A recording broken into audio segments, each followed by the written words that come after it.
वीतराग विज्ञान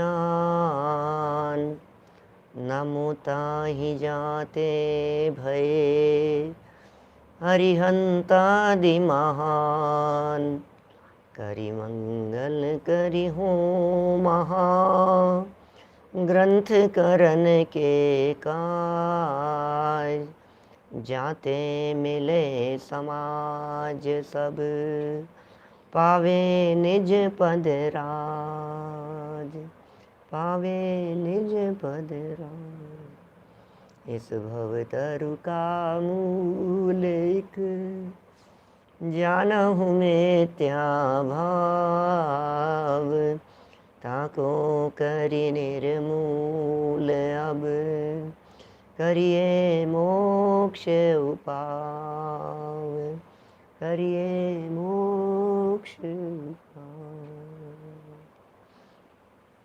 मोक्ष मार्ग प्रकाशक नामक यह ग्रंथ है आचार्य कल्प पंडित प्रवर टोडरमल जी साहब की।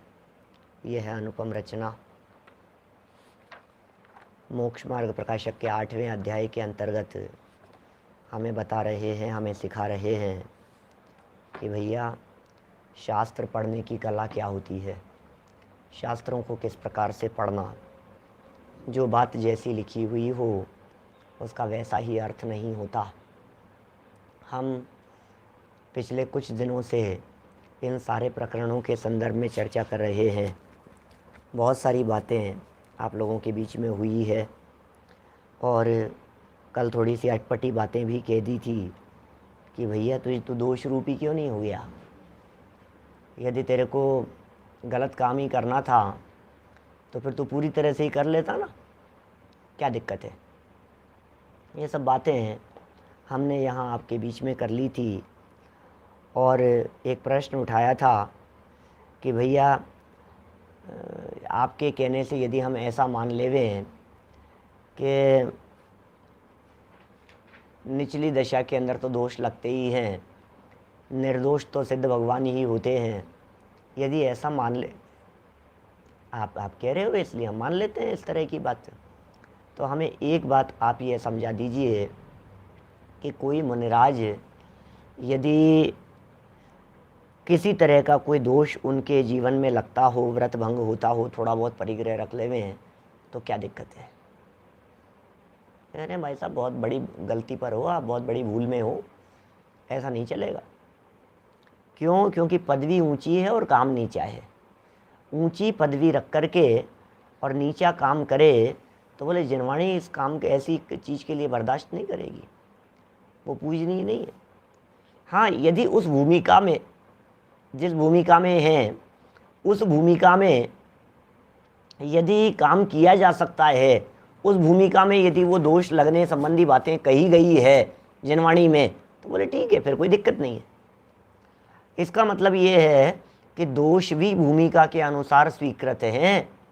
भूमिका से नीचे के दोष यदि हम वर्तमान भूमिका में लगाएंगे तो शायद वो बर्दाश्त करने योग्य नहीं होंगे। हम यदि श्रावक की भूमिका में हैं तो हम श्रावकों से हीन आचरण करें तो वो उचित नहीं है। यदि मुनि भूमिका हमारी है और मुनिराजों से हीन आचरण करें तो वो योग्य नहीं है। कहने का मतलब ये है कि जिस भूमिका में हम बैठे हुए हों उसी भूमिका में रह करके हमारे को आचरण करना चाहिए और करना पड़ेगा। नहीं करेंगे तो फिर वो उल्टा पाप के भागीदार होंगे। ये बातें यहाँ कह दी गई थी और उपदेश सिद्धांत रत्नमाला की और एक गजब की बात कह दी थी कि उपदेशदाता तो क्रोध करते हुए भी क्षमा के भंडार हैं। इसलिए ये बात श्रोताओं के ग्रहण करने योग्य है, ये बात वक्ताओं को ग्रहण गलती से भी नहीं कर लेना चाहिए। माने कुल मिलाकर के स्वच्छंदी नहीं होना चाहिए। अपने दोषों को निरंतर निकालने की भावना प्रत्येक आत्मार्थी के हृदय में होती ही है और होनी भी चाहिए। 299 नंबर पेज देखिए। आज तो बात कुछ अलग हटके कह रहे हैं, कुछ अलग तरह की बात कह रहे हैं। सुनकर के ही एकदम ऐसे लगता है कि ये बात क्या कह रहे हो आप। तथा जैसे नीचे से दूसरा पैराग्राफ है, 299 नंबर पेज है। गुजराती वाली पुस्तकों में 304 नंबर का पेज है। तो गुजराती में 304 और हिंदी में 299।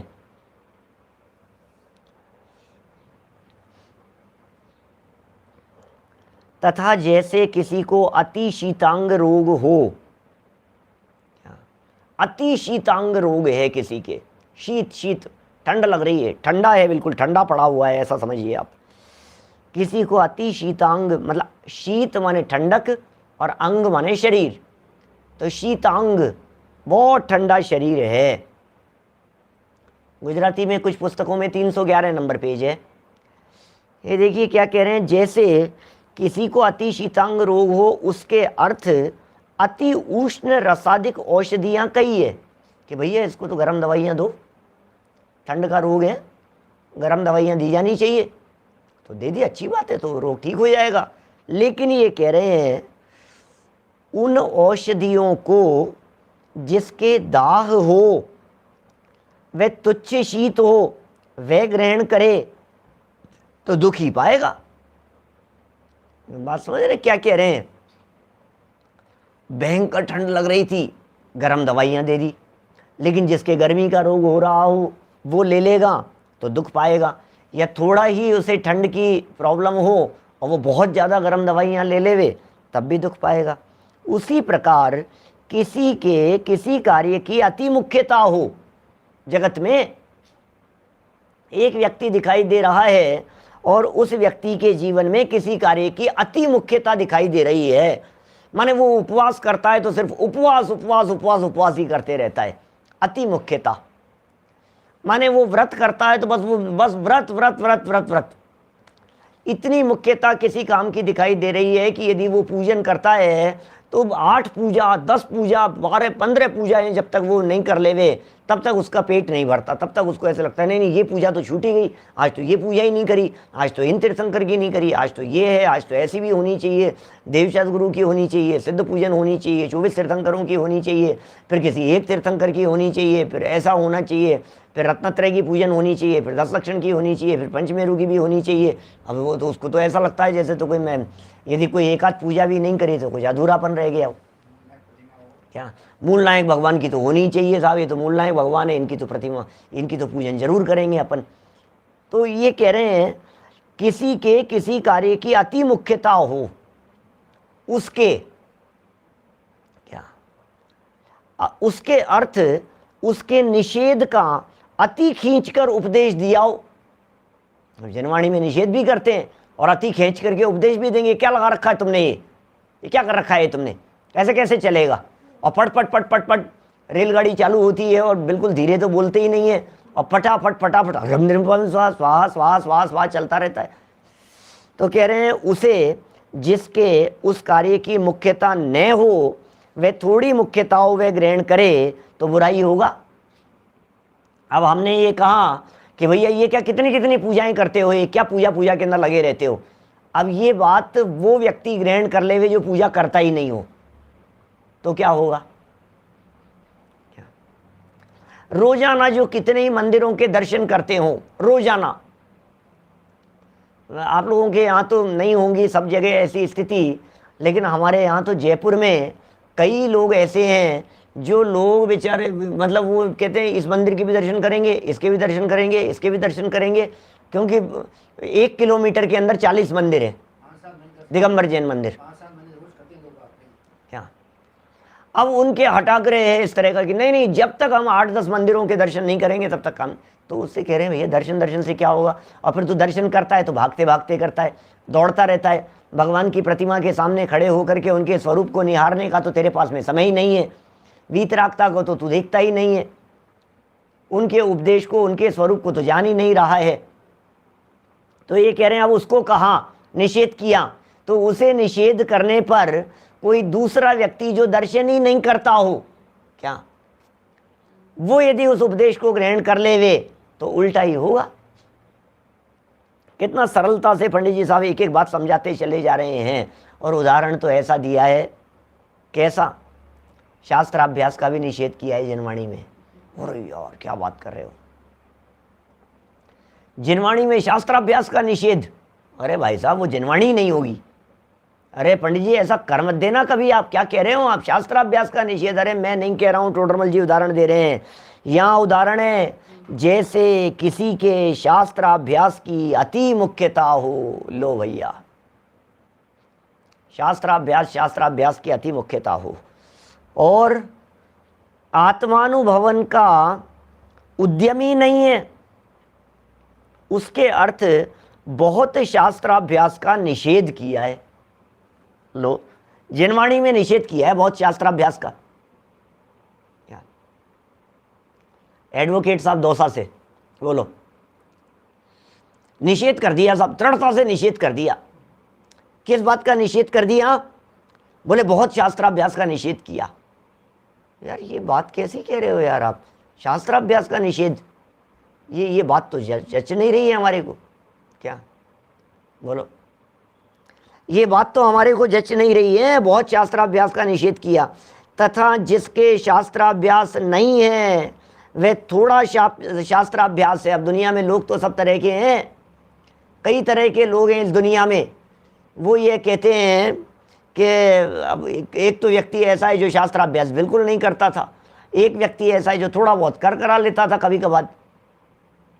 दो तरह के व्यक्ति हो गए। तो बोले ये कह रहे हैं कि शास्त्राभ्यास नहीं है, वह थोड़ा अभ्यास है, वह जीव उस उपदेश से शास्त्राभ्यास छोड़ दे और आत्मानुभव में उपयोग न रहे, तब उसका तो बुराई होगा। पीछे कितनी बातें पंडित जी ने ऐसी कही है, बहुत महत्वपूर्ण वाक्य कहे हैं इस तरह के, जिसमें उन्होंने ये बातें कही है, उपदेश तो ऊंचा चढ़ने के लिए दिया जाता है। उपदेश तो ऊंचा चढ़ने के लिए दिया जाएगा। हमने शास्त्राभ्यास का निषेध किया तो शास्त्राभ्यास का निषेध करके न्यूज़पेपर में लगने के लिए थोड़ी ना दिया था। हमने देव दर्शन का निषेध किया तो दूरदर्शन के लिए थोड़ी ना किया था। क्या, हमने तो इसका निषेध आत्मानुभव के लिए दिया था भाई साहब। अब आप यदि उल्टा अर्थ ग्रहण करके अपने जीवन को बर्बाद करेंगे तो हम ये समझ लेंगे कि इसकी तो होनहारी खोटी है। क्या, कितनी सुंदर बात कह रहे हैं, शास्त्राभ्यास का भी निषेध। माने कभी देखो आप जनवाणी है, कभी ये कह दे हुए शास्त्राभ्यास का निषेध किया। अरे क्या शास्त्राभ्यास, क्या पढ़ता रहता है, पढ़ने में लगा रहता है, कब तक पढ़ता रहेगा, चिंतन कर थोड़ा सा बैठ करके। अरे यार क्या बात हो गई, क्या शास्त्राभ्यास से आत्मा का अनुभव तो नहीं होगा, अतीन्द्रिय आनंद की प्राप्ति तो नहीं होगी। इसलिए ये कहना चाहते हैं शास्त्राभ्यास में अधिक समय को न लगाकर अब कुछ समय अपने चिंतन के लिए लगाइए। पढ़ने में ही नहीं बैठे रहना, कक्षा में मत बैठे रहना, चिंतन जरूरी है। इसलिए देखिए, जब शास्त्राभ्यास की प्रेरणा देते हैं अपने यहाँ जनागम में, तब ये बात जरूर कहते हैं कि कुछ देर बैठ करके आत्मा परमात्मा का चिंतन करना। जो बातें शास्त्राभ्यास में सुनी हो उन बातों का बैठ करके शांति से विचार चिंतन करना। अब विचार चिंतन नहीं किया तो बोले कुछ दम नहीं है इसमें। जब तक विचार चिंतन नहीं होगा तब तक काम नहीं चलेगा। माने विचार और चिंतन ये बात जरूरी है। और हमारी स्थिति क्या है, शास्त्राभ्यास करने तक तो है और इससे आगे बढ़ने की कोशिश ही नहीं करते। टोडरमल जी का ये निर्देश है कि शास्त्राभ्यास से आगे बढ़िए। हम खूब कोशिश कर रहे हैं शास्त्राभ्यास की। क्या शास्त्राभ्यास की हम लोग खूब कोशिश कर रहे हैं, शास्त्राभ्यास से आगे नहीं बढ़ रहे हैं।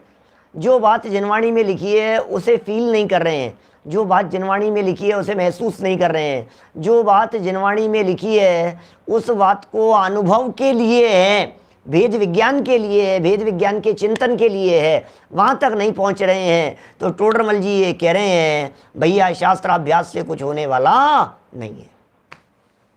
टोडरमल जी नहीं कह रहे, उदाहरण है, किसी के निषेध किया, कहीं जिनवाणी में निषेध कर दिया। अब शास्त्र का ये वाक्य खोल करके वो व्यक्ति दिखाए जो पढ़ता ही नहीं था।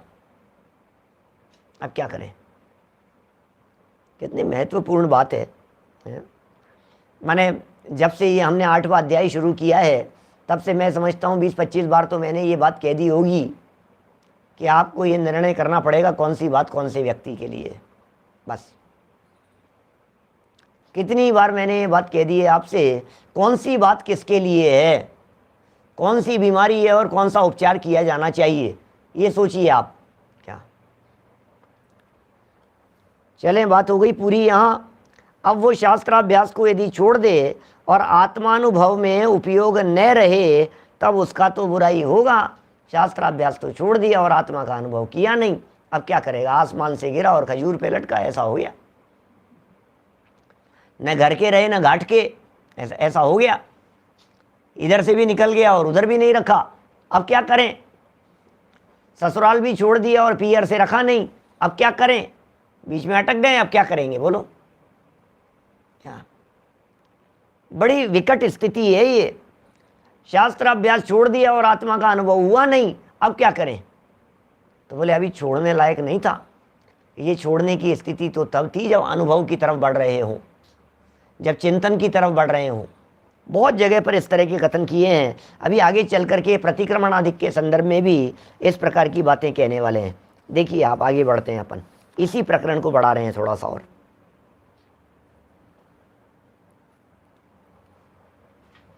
300 नंबर पेज पर, तथा जैसे किसी के यज्ञ स्नान आदि द्वारा हिंसा में धर्म मानने की मुख्यता है।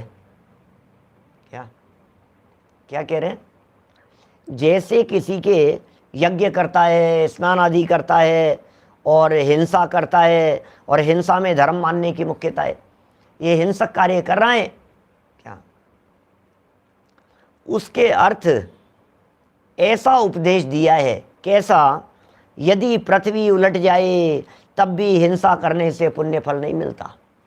लो, यज्ञ कर रहा था, हवन कर रहा था, यज्ञ हवन आदि क्रियाओं के अंदर उलझ करके रह गया है, मरे जा रहा है यज्ञ हिंसादिक कार्यों में। क्या खोटे कार्य कर रहा है, हवन करता है, बलि चढ़ाता है और न मालूम क्या क्या करता है, और सब धर्म के नाम पर करता है। पंडित जी ये कह रहे हैं पृथ्वी उलट जाए तो भी हिंसा करने से पुण्य फल नहीं मिलेगा। जिनागम का वाक्य है, शास्त्र का वाक्य है, जमीन आसमान एक हो जाए तो भी हिंसा करने से आपको पुण्य का फल नहीं मिलेगा।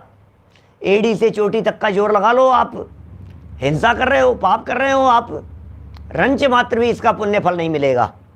अच्छा, ऐसा उपदेश दिया है, ठीक है। अब सुनो जरा आगे की बात। तथा जो जीव पूजन आदि कार्यों द्वारा किंचित हिंसा लगाता है, अब उसमें कोई दूसरा जीव है, पूजन करता है, सामग्री धोता है, प्रक्षाल करता है, इन कार्यों के अंदर किंचित दोष लगता है, हिंसादिक हो जाते हैं, थोड़े बहुत होते हैं, थोड़े बहुत तो होते ही हैं। जीव हिंसा तो होती ही है, जल का एकाधिक जीवों की विराधना होती है, अन्य जीवों की होती है, लेकिन बहुत पुण्य उपजाता है। पीछे ही पंडित जी ने शायद 6ठे अध्याय में एक लाइन कही थी, समंत भद्राचार्य का हवाला देकर। वहाँ कहा था सावध्य लेशो बहुपुण्य राशो दोषाय नालम कणिका विशस्य। सावध्य लेशो बहुपुण्य राशो, जहाँ थोड़ा सा हिंसा हो रही हो और पुण्य की राशि बहुत हो, उस कार्य को करने का निषेध नहीं किया है। क्या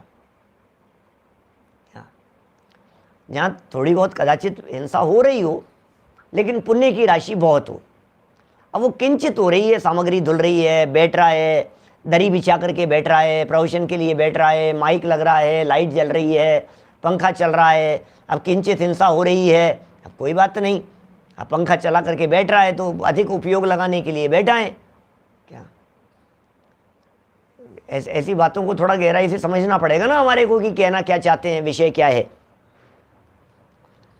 तो जीव के किसी, जो जीव पूजन आदि कार्यों के अंदर लगा रहता था, किंचित हिंसा भी उसके अंदर होती थी लेकिन बहुत पुण्य उपजाता था, वह जीव इस उपदेश से, कौन से उपदेश से? पृथ्वी उलट जाए तो भी हिंसा नहीं है। क्या वह जीव इस उपदेश से पूजन आदि कार्य छोड़ दे, और भाई साहब थोड़ी सी हिंसा हो रही है, अब पूजा ही नहीं करनी मेरे को, अरे भाई साहब हिंसा हो रही है, पृथ्वी उलट जाए तो भी पुण्य नहीं होगा। क्या उपदेश से पूजन आदि कार्य छोड़ दे और हिंसा रहित सामायिक आदि धर्म में लगे नहीं। पूजन आदि तो छोड़ दिया और सामायिक में लगा नहीं, पूजन आदि तो छोड़ दिया और धर्म कार्य के अंदर लगे नहीं, तब उसका तो बुरा ही होगा। इस प्रकार अन्यत्र जानना। क्या बात कहें भाई साहब, क्या करें। मतलब शास्त्र की लाइन है, अरे भाई साहब हिंसा में धर्म थोड़ी ना होता है, हिंसा करेगा तो सही नहीं है, हिंसा करना ठीक नहीं है, हिंसा में उलझ जाएगा, हिंसा से मर जाएगा तू, पृथ्वी उलट जाए, उसके बावजूद भी हिंसा से पुण्य का फल नहीं मिलता है। अब इसने देखा कि अरे भाई साहब मैं तो माइक चला रहा हूँ तो हिंसा हो रही है, अरे भाई साहब मैं तो लाइट जला रहा हूँ तो हिंसा हो रही है, अरे भाई साहब मैं तो पंखा चल रहा है यहाँ तो हिंसा हो रही है, भाई साहब मंदिर के अंदर झाड़ू लग रही है तो हिंसा हो रही है।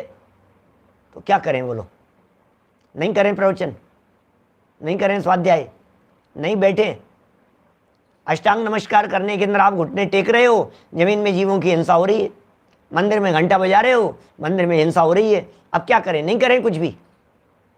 सर्व कार्यों को छोड़ने का प्रसंग आएगा, कोई बात नहीं, सारे कार्य छूट भी जावे, लेकिन इन सब कार्यों को छोड़कर आत्मानुभव का अभ्यास किया क्या, इन सब कार्यों को छोड़कर सामायिक आदि में लगा क्या, इन सब कार्यों को छोड़कर आराधना में लगा क्या, कि साहब वो तो मैं नहीं लगा, तो बोले तू इधर भी छोड़ दिया और उधर भी नहीं लगा तो क्या होगा। क्या चलिए ये कह रहे हैं बहुत बुरा होगा भाई साहब, इसी प्रकार अन्यत्र जान लेना। क्या बोलो क्या करें बेटे आप, जो जितना, मेरा कहने का मतलब ये है, किंचित हिंसा होते हुए यदि उपयोग तत्व ज्ञान और आराधना के साथ में लगता है तब तो ठीक है। क्या किंचित हिंसादिक होते हुए, किंचित कदाचित होते हुए, क्या यदि उपयोग आराधना में विशेष रूप से लगता है तो बहुत अच्छा है, क्या नहीं तो फिर घंटादार होने वाला है। तथा जैसे आगे बढ़ रहा हूँ, आगे है ना, विशेष कुछ कहने का मन नहीं है, लेकिन सब समझते हैं इन सब बातों को। जितना आप गहराई में जाकर के चिंतन करेंगे आपको सारी परतें खुलती हुई नजर आएगी, वस्तु स्थिति सब ख्याल में आने लगेगी। तथा जैसे कोई औषधि गुणकारी है, बहुत औषधि है और गुणकारी है, क्या परंतु अपने को जब तक उस औषधि से हित हो तब तक उसका ग्रहण करे, जब तक उससे आपको भला हो तब तक ग्रहण करे। दवाई कब तक लेना, जब तक उससे लाभ हो रहा हो, और जब पूरी तरह से लाभ हो जाए तो बोले अब भी दवाई लेता रहेगा तो क्या करेगा, क्या होगा, बोले उल्टी बीमारी चालू हो जाएगी, वापस दवाइयाँ रिएक्शन करने लग जाएगी। माने ऐसा समझ लीजिए आप, तकलीफ हो रही थी, बीमारी हो रही थी, परेशानी हो रही थी और आपने दवाई लेना शुरू कर दिया, अब तबीयत ठीक हो गई तो अब बुखार की दवाई लेवें कि नहीं लेवें हैं। क्रोसिन ले रहा है कोई व्यक्ति, क्रोसिन है और क्या क्या चलती है जो भी है ना, और जो दवाइयाँ कालपोल चलती थी और ऐसी कोई और बीमारी, बुखार के लिए दवाइयाँ गोलियाँ चलती है। अब बुखार टूट गया, बोले आप क्या करें, बोले नहीं नहीं दवाई तो लेनी चाहिए, दवाई तो अच्छी है, इस दवाई ने मेरा इतना उपकार किया है तो फिर मैं इस दवाई को कैसे छोड़ सकता हूँ, दवाई तो लेनी चाहिए बराबर। तो क्या होगा, खराब कर देगी शरीर को, और ज़्यादा खराब हो जाएगा। पैरासीटामोल है, देखिए क्या कह रहे हैं, जैसे कोई औषधि गुणकारी है परंतु अपने को जब तक उस औषधि से हित हो तब तक उसका ग्रहण करे। यदि शीत मिटने पर भी उष्ण औषधि का सेवन करता ही रहे, ठंड मिट गई, शीत मिटने पर भी उष्ण औषधि का सेवन करता ही रहे तो उल्टा रोग हो जाएगा, शरीर में गर्मी ज़्यादा बढ़ जाएगी और क्या होगा, ठंड तो मिट गई, अब ठंड मिट गई तो क्या हुआ, अब गर्मी बढ़ना चालू हो गया, ऐसा हो गया। क्या फिर क्या करें भाई साहब, ये बतलाओ आप। उसी प्रकार सुनो जरा यहाँ, क्या उसी प्रकार कोई धर्म कार्य है परंतु अपने को जब तक उस धर्म कार्य से हित हो तब तक उसका ग्रहण करे। प्रवृत्ति की बात कर रहे हैं, कोई धर्म कार्य है और वो धर्म कार्य कब तक करें, जब तक हित होता जाने। संजय जी साहब करेली से बोलो, कब तक करें भाई साहब हम ये काम? बोले जब तक आपको भला होता हुआ जाने तब तक करें। और उस धर्म कार्य करने से यदि हित न होवे, यदि उच्च दशा होने पर निचली दशा संबंधी धर्म के सेवन में लगे तो उल्टा विकारी होगा। जैसे देखो, इसको मैं इस तरह भी कह सकता हूं, पूजन कब तक करना? श्रावक है तब तक करना। अब ऊंची दशा हो गई, मुनि अवस्था हो गई, अब पूजन करना कि नहीं करना? क्या अब नहीं करना? पूजन करना धर्म का अंग कहाँ है?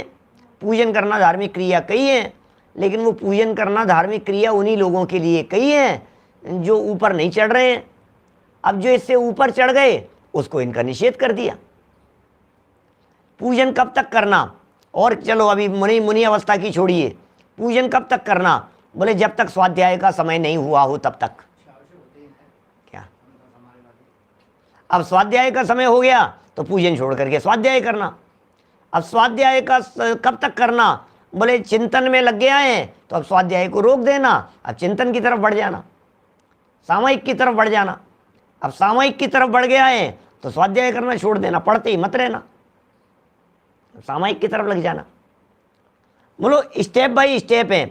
आगे की भूमिका के लिए पिछली भूमिका वाला कार्य करना योग्य नहीं है। अब वो कार्य उस भूमिका के लिए नहीं है। जो कार्य जिस भूमिका के लिए कहा गया हो उस कार्य को उस भूमिका के अंदर ग्रहण करना चाहिए। ये वाक्य बड़ा गंभीर है, बड़ा विचारणीय है ये वाक्य जो यहाँ कह दिया है।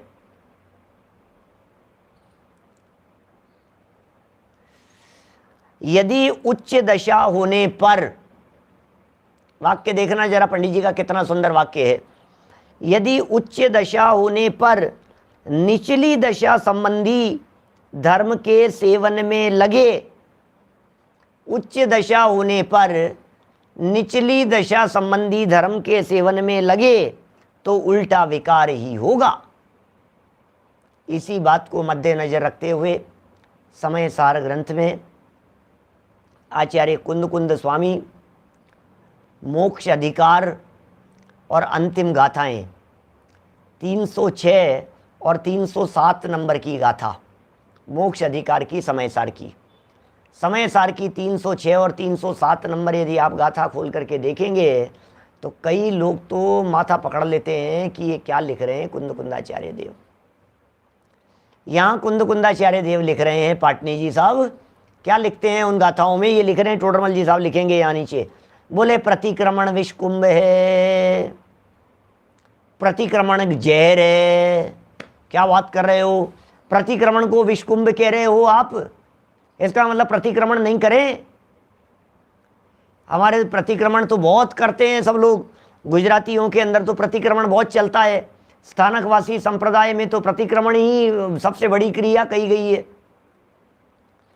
आप 10 लक्षणाधिक पर्व के समय में कहीं गुजराती बहुत सारे हमारे साधर्मी लोग सुन रहे हैं तो चतुर्दशी के दिन का जो बड़ा प्रतिक्रमण होता है, 10 लक्षण में 10 दिन प्रतिक्रमण चलता है, बोले 10वें दिन बड़ा प्रतिक्रमण चलता है। और बोले वो प्रतिक्रमण कितने देर? बोले 2-2.5 घंटे चलेगा साहब, इतना बड़ा प्रतिक्रमण।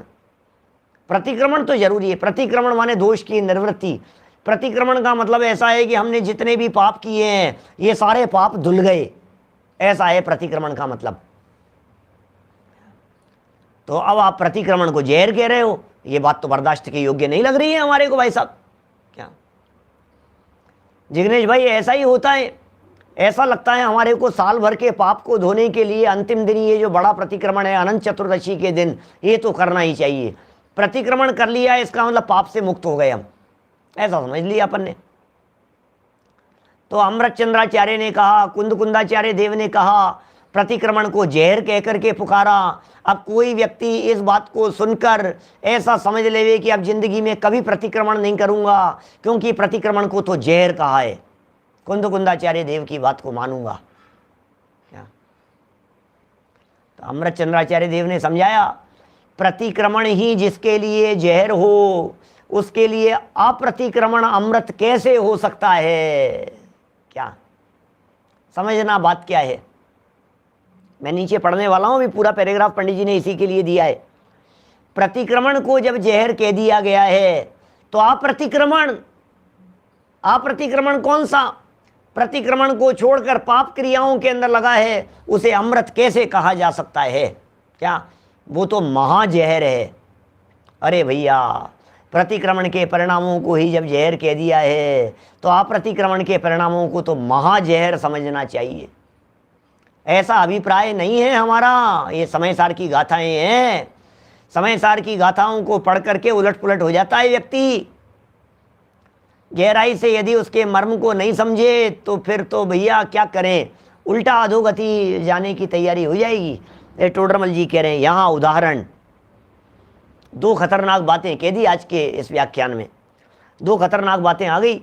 एक खतरनाक बात तो ये आ गई कि शास्त्राभ्यास का निषेध कर दिया, और दूसरी खतरनाक बात ये कह रहे हैं, जैसे पाप मिटाने के अर्थ प्रतिक्रमणादिक धर्म कार्य कहे हैं, पाप मिटाने के लिए, पापों की निवृत्ति के लिए, क्या पाप की निवृत्ति के लिए कह दिया बुरीचा जी साहब, प्रतिक्रमण आदि को धर्म कार्य का है, परंतु आत्मानुभव होने पर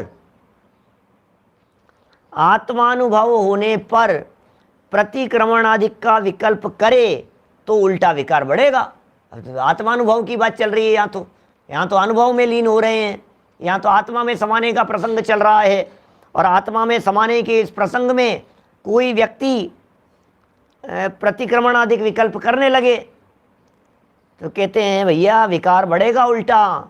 इसी से समय सार में प्रतिक्रमण आदि को विष कहा है। लो, समय सार में प्रतिक्रमण आदि को विष कहा है। प्रतिक्रमण बोले जहर है, प्रत्याख्यान बोले जहर है, आलोचना बोले जहर है। क्या कह रहे हो भाई साहब आप? बात संभल करके तो बोलो थोड़ा, क्या बात कह रहे हो आप? ऐसी कैसी बातें कह रहे हो आप? प्रतिक्रमण आदि को आप जहर कह रहे हो आप? क्या इनको कैसे कह रहे हो? शास्त्रों की बातें, कुंद कुंदाचार्य देव की बातें। बातों को नहीं समझेगा तो उसी तरह की गड़बड़ करेगा। क्या अच्छा मत पढ़ तू, तो कोई बात नहीं, तो ऐसा ही समझेगा। शास्त्राभ्यास का निषेध वाला वाक्य पढ़ करके तो शास्त्राभ्यास नहीं करेगा, फिर क्या करे? प्रतिक्रमण को जहर समझ करके तो प्रतिक्रमण भी नहीं करेगा, तो फिर क्या होगा?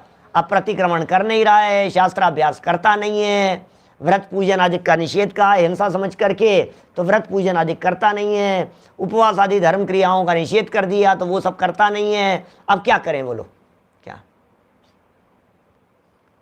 माने कितनी कितनी बड़ी समस्या खड़ी हो जाएगी। फिर तो ये हो जाएगा, ये शाम न विद्या न तपो न दानम ज्ञानम न शीलम न गुणो न धर्म है ते मृत्यु लोके भुवि भार भूता मनुष्य रूपेण मृगाश्चरन्ति।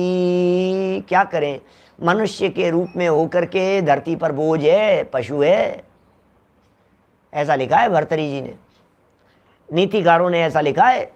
जिनके हृदय में न विद्या है, न तप है, न ज्ञान है, न शील है, न संयम है, ये शाम न विद्या न तपो न दानम न ज्ञानम न शीलम न गुणों न धर्म, न पूजा न पाठ न भक्ति न व्रत, कुछ नहीं है उसके जीवन में, तो क्या कहेंगे उसके लिए? बोले धरती पर भार है, और क्या कहेंगे इसके लिए?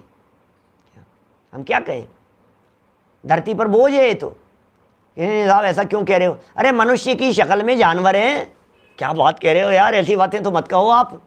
क्या मनुष्य रूपेण मृगाश्चरन्ति, शक्ल दिखाई दे रही है इसकी मनुष्य की, देखने पर फोटो खींचने पर लग रहा है कि आदमी है, लेकिन सच्चाई ये है कि ये आदमी नहीं है, ये मनुष्य नहीं है, ये तो पशु है। बोलो, बेकार है जीवन। क्या धरती पे भार है? क्या ऐसा है? तो देखिए क्या कह रहे हैं यहाँ, प्रतिक्रमण आदि को जहर कहा है। तथा देखो और सुनो, अरे बातें कोई खत्म थोड़ी ना है इस तरह की। जनागम है कैसी कैसी बातों का निषेध किया है, लेकिन इन बातों का निषेध किया होने पर भी निषेध नहीं समझना। हिंसा का निषेध किया होने पर पूजन मत छोड़ देना, प्रक्षाल मत छोड़ देना। शास्त्राभ्यास का निषेध करने पर शास्त्राभ्यास मत छोड़ देना, प्रतिक्रमणादिक का निषेध करने पर प्रतिक्रमणादिक मत छोड़ देना। कि क्या बात कर रहे हो साहब, छोड़ देने के लिए कह रहे हैं फिर भी नहीं छोड़े हम। कि छोड़ो अच्छी बात है, तो कहते हैं छोड़ो जरा क्या, और छोड़ करके ऐसी जगह पर चले जाओ जहाँ फिर छोड़ने की ज़रूरत नहीं हो, ऐसी उच्च स्थिति में पहुँच जाओ। बोलो दान कब तक देते रहना है? दान कब तक देते रहना? देना चाहिए, दान देना चाहिए कि नहीं? खूब दान देना चाहिए, लेकिन जीवन भर दान देता रहूँगा मैं तो यही सोचता रहे, अरे भाई ये पैसा दान, ये आहार दान, ये औषध दान, ये मैं कब तक देता रहूँगा? मेरी कब ऐसी दशा होगी कि जब मैं ज्ञान दान देने लगूँगा, जब अभय दान की स्थिति आ जाएगी? मेरी ऐसी कब स्थिति होगी कि जब मुझे आहार दान देने की नहीं, आहार दान लेने की मेरी अवस्था हो जाएगी? कि क्या बात कर रहे हो? देने वाला महान है कि लेने वाला महान है? अब बड़ा उलट पुलट है भाई साहब ये तो है?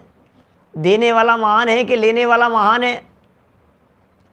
एक व्यक्ति ये कहते हैं, भाई दुनिया में तो यही कहा जाता है, लेने वाले से देने वाले ज़्यादा महान है, देने वाले ज़्यादा महान है।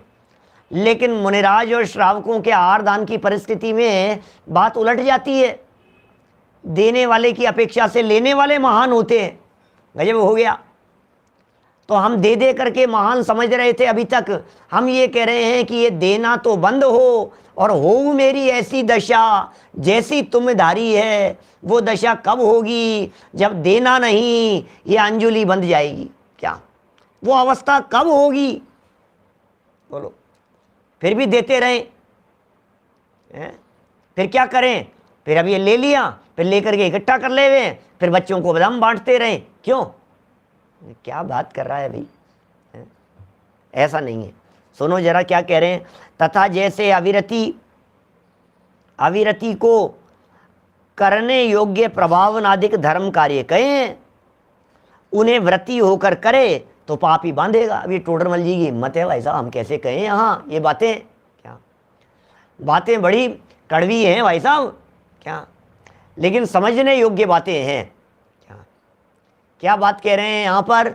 ये कैसा खतरनाक वाक्य कह दिया है। अविरति को करने योग्य प्रभावनादि धर्म कार्य कहे हैं। अविरति के करने योग्य, मैं यदि थोड़ा बहुत विस्तार करने लगूं इस बात का तो आप लोग अन्यथा अर्थ ग्रहण मत करना। अविरति को कहा है जुलूस निकालो, अविरति को कहा है मंदिर बनाओ, अविरति को कहा है तीर्थ क्षेत्रों का उद्धार करो, अविरति को कहा है खूब प्रभावना करो, अविरति को कहा है कि आप पंच कल्याण कराओ, अविरति को कहा है कि तुम अपने पैसे का, धन का सदुपयोग जितना मकान में करते हो उससे कई गुना ज़्यादा जिन मंदिर में करो। अविरति को दिए ये सारे उपदेश। ये कह रहे हैं यहाँ पर, जैसे अविरति को करने योग्य प्रभावनादि धर्म कार्य कहे हैं, खूब कार्य कहे हैं अविरति के लिए। जिन मंदिर बनाओ, शिखर बनवाओ, निर्माण कार्य करवाओ, पंच कल्याण कराओ, विधान कराओ, आयोजन कराओ, खूब इस तरह से खूब होने चाहिए आयोजन। सभाएं लगाओ, बड़ी बड़ी पांडाल बनाओ, भोजन कराओ सब लोगों को, साधर्मियों को भोजन कराओ, मुक्त हस्त से आप दान दो, मुक्त कंठ से खूब प्रशंसा करो। ये सारी बातें श्रावकों के लिए कही है। अब कह रहे हैं उन्हें इन्हीं सारे कार्यों को व्रती होकर करे तो पाप ही बांधेगा भैया। अब क्या करें बोलो? व्रती होकर के कोई व्यक्ति इस प्रकार के कार्य करे, व्रती होकर के मंदिर बनाने लगे, व्रती होकर के क्षेत्रों का उद्धार करने लगे। आलोक जी भाई साहब, निचली भूमिका के अंदर योग्य था वो, ऊपर की भूमिका में वो योग्य नहीं है। अरे आप तो बहुत ऊंचा काम कर रहे हो, आपको ये नीचा काम करने योग्य की जरूरत नहीं है, ये काम तो दुनिया ही कर लेगी। क्या खेती का उपदेश दो? अरे क्या करना है तुम्हें खेती का उपदेश? कि साहब ऋषभ देव ने भी दिया था, कि ऋषभ देव स्वामी ने खेती का उपदेश राजा की अवस्था में दिया था, दीक्षा लेने के बाद में नहीं, भूमिका बढ़ जाने के बाद तो फिर उन्होंने उपदेश ही नहीं दिया। असी मसी कृषि विद्या शिल्प वाणिज्य, क्या बात कर रहे हो साहब? तलवार चलाने का उपदेश। असी माने तो तलवार होता है, तलवार। ऋषभ देव जैसे भगवान शाहीक सम्यक दृष्टि तलवार चलाने का उपदेश दे रहे हैं, अस्त्र शस्त्र चलाने की शिक्षा दे रहे हैं, शाहीक सम्यक दृष्टि होकर के कि हाँ भाई उस भूमिका में योग्य है। अब मुनि भूमिका हो करके तलवार उठा करके चलाए तो बोले ये योग्य नहीं है। अब क्या करें? ये जो पहला ही वाक्य कह दिया है, इसमें जो बीच में कहाँ आया था ना वाक्य, ऊपर वाले पैराग्राफ में, इस पूरे पैराग्राफ में जो अपन पढ़ रहे हैं इसमें तो उदाहरण प्रस्तुत कर रहे हैं। मूल मुद्दा तो ऊपर वाला वाक्य था, यदि उच्च दशा होने पर निचली दशा संबंधी धर्म के सेवन में लगे तो उल्टा विकार ही होगा। बोलो, भगवान भी उतर करके आ जावे नीचे, यदा यदा ही धर्मस्य ग्लानिर्भवति भारत, क्या अभ्युत्थानम अधर्मस्य तदात्मानं सृजाम्यहम। अवतार ग्रहण करो भैया, भगवान हे महावीर भगवान, क्या वर्तमान को वर्धमान की आवश्यकता है, क्या चले आना महावीरा, चले आना, आप वर्तमान को जरूरत है, भगवान महावीर स्वामी आपकी जरूरत है। लेकिन महावीर भगवान ये कहते हैं तुम्हें तो मेरी जरूरत है लेकिन मुझे ये सारे कार्य करने की जरूरत नहीं है। क्या जरूरत तुम्हारे को है, तुम पुकारते रहो, लेकिन मुझे जरूरत नहीं लगती है तो मैं नहीं आऊंगा, ये मेरे योग्य काम नहीं है। क्या कहेंगे बोलो? आपको तो ऐसा लगता है कि भाई साहब नहीं नहीं नहीं, अरे यार नहीं नहीं भाई साहब, हमें जरूरत है, हमें जरूरत है, लेकिन हमें जरूरत नहीं है।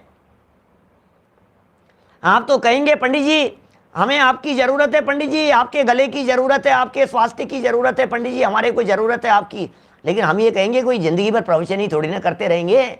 क्या हमने भी हमारा माइंड सेट किया हुआ है कि तब तक करेंगे और यदि जिंदा रहे तो फिर इसके बाद में नहीं करेंगे, करना छोड़ देंगे। हमने भी सेट कर रखा है अपने दिमाग में, कब तक करते रहेंगे? यही करते रहेंगे क्या? कब कब छोड़ेंगे? कब यहां से ऊपर उठेंगे? कब आगे बढ़ेंगे? क्या कब गृहस्थ दशा से ऊपर चढ़ेंगे? कब अणुव्रत लेंगे? कब प्रतिमाधारी होंगे? कब दीक्षा अंगीकार करेंगे? बढ़ना है कि नहीं, आगे बढ़ना है कि नहीं? कभी आत्म प्रतीति होनी चाहिए कि नहीं? आत्मा के अनुभव सामायिक के अंदर लगो, अपने अपने उपयोग को अपने स्वभाव के साथ में जोड़ने का प्रयत्न करो। कभी कभी तो करेंगे ऐसा। क्या बोलो, क्या क्या बातें कह रहे हैं, जरा सुनिए। यहाँ बातें बड़ी गजब की है। वाक्य ऊपर वाले पैराग्राफ का और उदाहरण नीचे वाले पैराग्राफ में सारे। क्या ऊपर वाले पैराग्राफ में कह दिया है अंतिम लाइन में, यदि उच्च दशा होने पर निचली दशा संबंधी धर्म के सेवन में लगे तो उल्टा विकारी होगा। माला का जाप, बोले कब तक कहा है? बोले कहा है भूमिका के अनुसार कहा है। बोले पूजन, बोले भूमिका के अनुसार कही है। बोले मंदिर बनवाना आदि, बोले भूमिका के अनुसार कहा है। गृहस्थ दशा में करे तो योग्य है और गृहस्थ दशा से ऊपर उठ करके करे तो अयोग्य है। गृहस्थ लोगों को कहा है भैया करुणा होनी चाहिए, भैया दया होनी चाहिए, भैया जीवों की रक्षा होनी चाहिए, भैया बचाओ, भैया कोशिश करो। आप यदि रास्ते में चलते हुए किसी प्राणी को, किसी जीव को यदि आप दुख में, पीड़ा में, तकलीफ में देख रहे हो तो आप जरूर बचाओ, ये आपकी जिम्मेदारी है। क्या आप यदि ये देख रहे हैं तो ये आपकी जिम्मेदारी बनती है चींटियों को देख करके चलने की, बचाने की। हैं यदि कोई तड़पती हुई दिखाई दे रही है तो एक कागज के ऊपर उठा लिया हमने उसको और उसको साइड में रख दिया। मच्छर यदि तड़प रहा है तो उसे बच्चे, ये जिम्मेदारी बनती है बिल्कुल श्रावकों की। क्या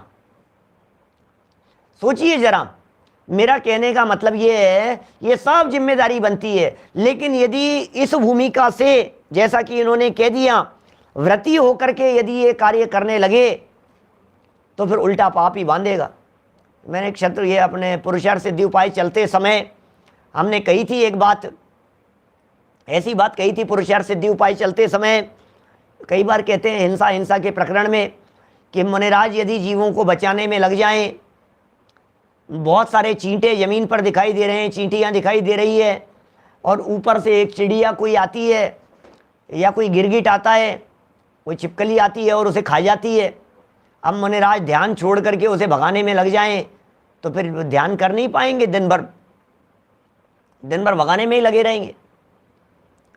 खड़े हुए और खड़े होकर के उनको भगाया, चिड़िया को भगा दिया, गिरगिट आ गया था, कोई आ गया था, छिपकली ऐसा कोई जीव आ गया था, चींटे खा रहा था, वहाँ भगा दिया उसको, हिंसा हो रही, बचा दिया मैंने उनको। फिर क्या किया? फिर आकर के बैठ गए। अब आकर के बैठे और फिर दौड़ करके वो आ गया, अरे यार फिर आ गए, फिर उठ करके गए, भगाया उसको, अब फिर वो भगा दिया उसको, अब आकर के बैठ गए। अब ध्यान करने के लिए जैसे ही बैठने के लिए तैयार हुए, अब फिर वो तो चिड़िया आ गई उसको खाने के लिए। अब क्या करोगे आप भैया? बड़ी विचित्र है स्थिति। तो फिर क्या कहेंगे? अरे भाई मुनिराज तो वस्तु स्वरूप का विचार करते हैं। अरे भैया, जिसकी जैसी होनार होनी होगी, जिसका जैसा होना होगा, हमें विकल्प नहीं है। इससे ये जीवों को बचाने के परिणाम से उत्कृष्ट परिणाम है सामयिक का। जीवों को बचाने से उत्कृष्ट परिणाम है आत्म स्वरूप में एकाग्रता का। तो वो हीन उच्च कार्य छोड़ करके हीन कार्य करना योग्य नहीं है, ये सिखा रहे हैं यहां पर। व्रती होकर के यदि करे तो पाप ही बांधेगा। भैया हमें ये व्रतियों को नहीं समझाना है, ये तो हमें समझना है। क्या? हमें अपनी भूमिका को समझना है और हमें उच्च कार्य को छोड़ करके नीच कार्य में नहीं लगना है। ये बात तो हम हमारे लिए समझ रहे हैं, क्या किसी और के लिए नहीं है, किसी पर उंगली उठाने के लिए नहीं है, स्वयं को ही समझने के लिए है। अगला वाक्य देखिए, व्यापार आदि आरंभ छोड़कर चैत्यालय आदि कार्यों का अधिकारी हो, यह कैसे बनेगा? क्या